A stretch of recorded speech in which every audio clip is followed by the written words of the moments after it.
What up everybody, this is Anime Games 101 here, and today we are going to play another part of Sakura's Spirit, so let's get started. After that little incident, we relocated to the kitchen. The smell of food filled the air. Despite the younger girl's easygoing attitude, always humming some cheerful melody, I found my cheeks still burning from embarrassment. To think that a girl would say such a thing. Oh, wait. Oh yeah, she proposed to marry us. Yeah, that was what it was. Okay, yeah, I remember now. I quickly shook my head to clear the thoughts from my mind and turned towards the elder sister. This soup is delicious. Is Maiko-chan usually the one doing the cooking around here? Yay! I'm glad you like it, Takahiro. I don't usually cook, so I made a few lucky guesses. Oh, that could end badly.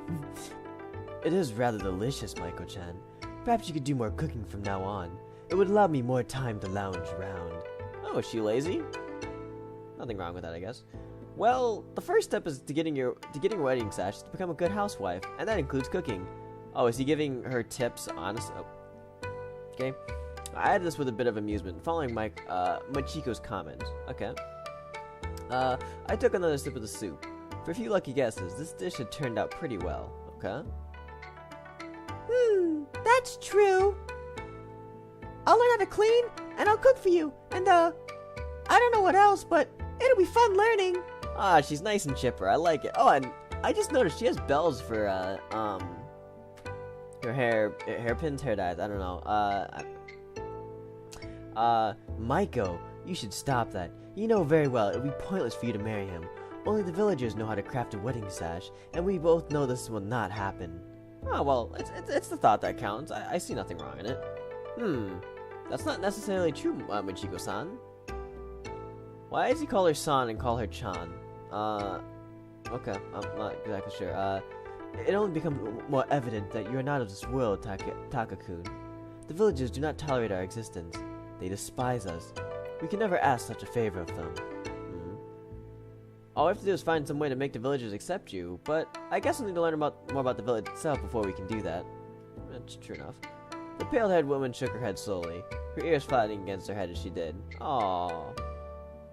It is not that simple. They would never trust us. Humans and fox spirits have never been able to get along. I'm honestly surprised you've been able to tolerate us this long. Girl, what is there not to tolerate? I mean, you've got a great personality, great cooking, and a nice house. That's all, guys. Just nothing else. I would be happy to be proven wrong, and you're free to stay here as long as you wish. Until, of course, you too grew weary of our ways and decide to leave. Aw, don't worry. I'm not one to judge. Ane-sama, please don't say things like that. Takahiro wouldn't do that. Would you, Takahiro? I hope this guy doesn't do it. Of course not. Yeah. I wouldn't ban someone just because they're a different species. That's not the way the, Gushiken Takahiro does things. Gushiken. I think he said that word before. I don't remember what it means, though. However, I do remember the village elder telling me that it wasn't just the fox spirits. It sounded like humans and spirits everywhere have been on bad terms for a long time. Do you know why, Machiko-san? I do not recall. Much information is withheld even from someone such as myself. Aw.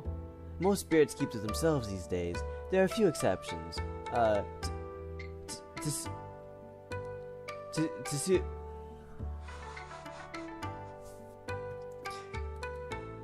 Demon Lady, being one of them. Powerful spirits come and go as they please, but they tend to remain in the world. Fox spirits, however, have no other place to go. We are stuck in the human world, for better or for worse. Huh? I didn't realize it was that way. I guess I'm finally learning stuff. What is,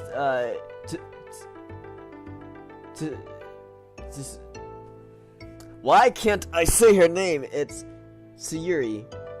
Sayuri? Character lives in the shrine, right? We should try asking her for some ideas. No. We don't need to go see her. Absolutely not. No. I don't want to see her. I don't want to. Oh, is she just going, tsundere on us? I was somewhat taken aback by Machiko's suddenly childish way of speaking. It reminded me of the times I had been told to go visit the doctor when I was younger, complaining and throwing tantrums along the way. But isn't she the only one that can help us? Well, she did send you here too. Well, at least I think she did. I refuse to go. Tsuri is a fiend, and I dislike the idea of spending even a mere second in her presence. She can't be that bad, can she? Besides, if anything happens, I'll protect you. Oh, land on the smooth moves. Maybe. Fine. If it really means that much to you, I will attempt to lead you to the shrine again. But you will enter the grounds alone. I don't want to go anywhere near that place. You will be on your own, Taka-kun. Okay. Can I come, One-sama? Absolutely not. I forbid it. You're not allowed to follow us under any circumstances, Maiko. And yet she's blushing. I don't see the seriousness of this circumstances when she's blushing. Fine, I'll stay here. Just like you said, I'll be here, in the mansion. All alone. Unprotected. All by myself. Oh, we're gonna have to make a choice. Oh, I hope we don't have to make a choice between these two. Who knows what will happen to me? I could get trapped under a bookcase and die. I know she's playing her moves, but don't say something so morbid. Oh. Or slip on a banana peel and die. There's bananas there? I'm gonna go. Or get bored and die. Of boredom. Nice. I'd be so super duper bored sitting here all alone in the same place day in and day out. I think we'd only be gone for a couple of hours, but okay. Fine, I get it. You may come along, but you must be on your best behavior, little one. No running around, and no talking unless spoken to. Okay. She's manipulative. I like it. Despite Maiko's cheerfulness, I couldn't help but wonder what had happened between Machiko and this Tsuri for her to react so strongly. I have such a problem with saying her name. I decided that maybe it wouldn't be a bad idea to spend some time with the two sisters to get to know them a bit better. Yeah. Well, I do have 2 weeks until I need to get back to my own world, so there's really no need to rush. How about we do something else instead? I'm sure Machiko-san wouldn't mind a distraction. Oh? Well, the longer I get to stay away from that place, the better. How about bringing Maiko-chan along to fetch some desserts for us? If desserts? Ooh. There are oranges, apples, and a small vineyard behind the mansion. I could whip up some cream to go with it if you'd like. Yes, that actually sounds really good right now. I still have yet to eat, guys, so I'm kind of hungry. Sure, that sounds easy enough. Let's get us some delicious fruit, Maiko-chan. Alright. As Maiko leads me towards the garden of the impressive mansion, she seemed a little quiet, as though she had something on her mind. Oh, girl, what is it? I wanted to ask her about it, but something about the way her ears sagged and her tail hung low told me that it probably wasn't the best idea. Aww.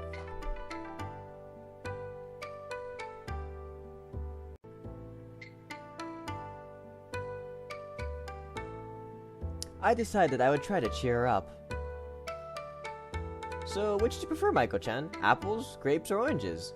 We could gather all three, but I bet we can grab a few for ourselves first. Apples, I guess? I knew a fox spirit once, a friend of One-sama, who loved apples. I can't remember her name, though. My voice is cracking, my goodness. I guess my head's a bit hollow. Okay, wait, are all these fox spirits gonna be girls? Okay. Wrong voice. Apples are awesome, crunchy on the outside and sweet on the inside, just like you, girl. And your head isn't hollow, silly. If that was true, I think I'd be stuck in that jail cell.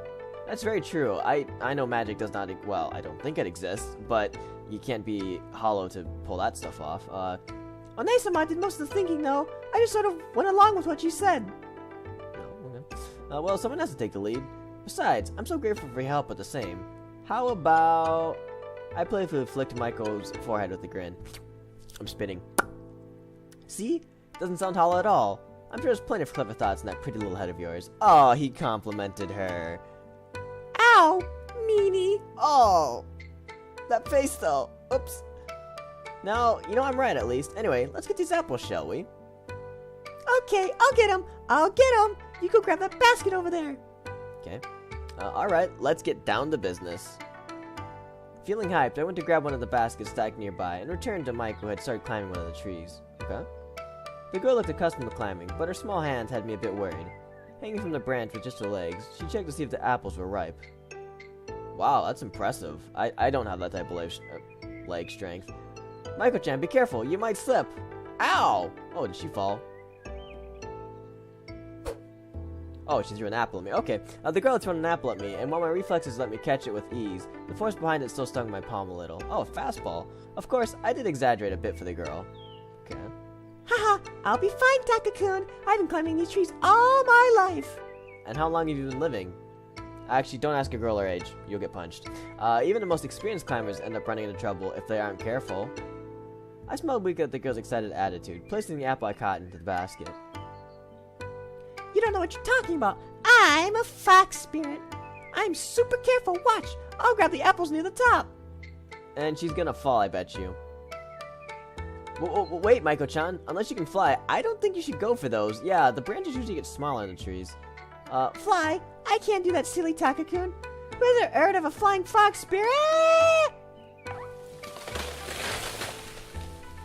Wow, that actually did sound impressive. As expected, the moment Maiko tried to reach for one of the apples near the top of the ground, the girl ended up losing her footing and tumbled down towards the ground with a loud cry.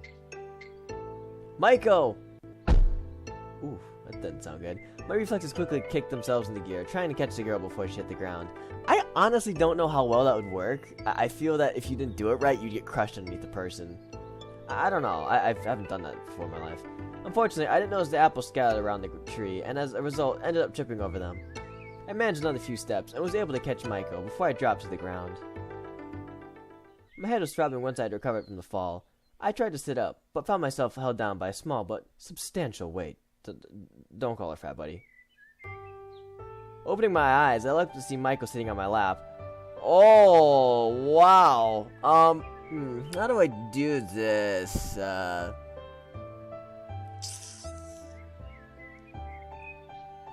I don't know how to take out the text.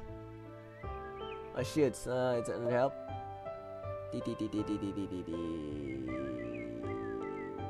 Middle click. Oh, H. Okay. There we go. See, guys, I'm smart. I did my research before all this. But okay. Wow. And oh, she even has the little fang there. Does it? Wait.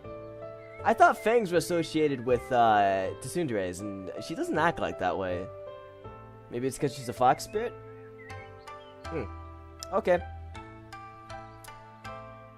Owie! I guess I tried to reach a bit too far. Thank you, Takahiro. You saved me. And you gave me a soft, well, kind of soft and kind of hard landing. Oh, does my guy have like a six-pack or something? Maiko-chan, do you mind, you're crushing me. Uh-oh, don't call her fat. What? Oh my gosh, Takahiro. I'm sorry. As the younger girl grew increasingly flustered, I knew I had to calm her down. Gently, I tilted my legs beneath her, and she toppled forwards, her head resting against my chest. Ooh, some, I don't know what the term is. I guess we've learned that fox spirits can be pretty clumsy. Or maybe that Maiko is even cuter up close than I had thought. Oh, he's complimenting her. What? Takahiro, I think you're mistaking me for Ane-sama. I think, Machiko is more on the beautiful side of things. I wouldn't call her cute, but that's my personal preference. Nope, I'm talking about you. You have the innocent side to you that's really charming. Aw, land on the moves. I wouldn't be surprised if a lot of people from the village would want to claim you as their adorable little sister once we've cleared up those misunderstandings. What's with the little sisters? I mean, okay. I'd be happy to call you my brother, Takahiro, but lots of people in that village are super mean. I just want to spend time with you and Ane-sama. Wow, the plot's just moving forward, right? Quite quickly. But brother? How about darling? Oh. Darling? I don't know if I'm ready for that. Really? I think you'd be a cute couple. A hero and a fox spirit, living happily ever after. Your sister could stay too. Oh, going for the harem ending. I like it. We could raise a little family. I mean, we already have a house, so we wouldn't have to worry about that. And any guy from my world would kill to have a pretty wife like you. Aw, he's laying on the sweet moves now. I held back a chuckle, knowing all too well that my teasing was taking effect. And yet, I was also happy to see her spirits seemingly lifted. Thank you, Takani. Oh, she changed our last, okay. I think Taka-kun would be better, but Chiko-san probably wouldn't like another sibling, but I'm glad you cheered up. You You didn't seem happy earlier. The way your tails and ears were hanging low reminded me of a scolded puppy. Huh? Oh, right. I was just thinking is all. You know about that spell I want to try. The one that need the silky wedding undies. Okay. Wedding sash. It's kind of like a belt that the bride wears during the wedding ceremony. I don't know any spell involving panties would be a good idea to cast. I don't know. Oh, I thought it was like wedding undies that you wear on your wedding night. Oh, you could take that so many ways. Anyway, the spell. I don't know why, but I've wanted to try it for a little while now, and well, it's a gate spell. I like those temporary ones. Those are easy to make. A permanent one, like a portal to a different place. Oh, is this crucial to the plot? Will this get me home? Sounds interesting. But are you sure it's safe? It's probably not. Silly Takani, that's not the point. This spell, it might be able to help you. That is true. Well, it's good and all. I'd prefer not ending up in the middle of a sea or a live volcano. Subnautica. I think we should be able to be a bit more careful with your magic. Oh, is she unstable with it? I'm a good mage. I have no doubt, girl. That's what Harry said when he told Atlantis he had a solution to their water shortage.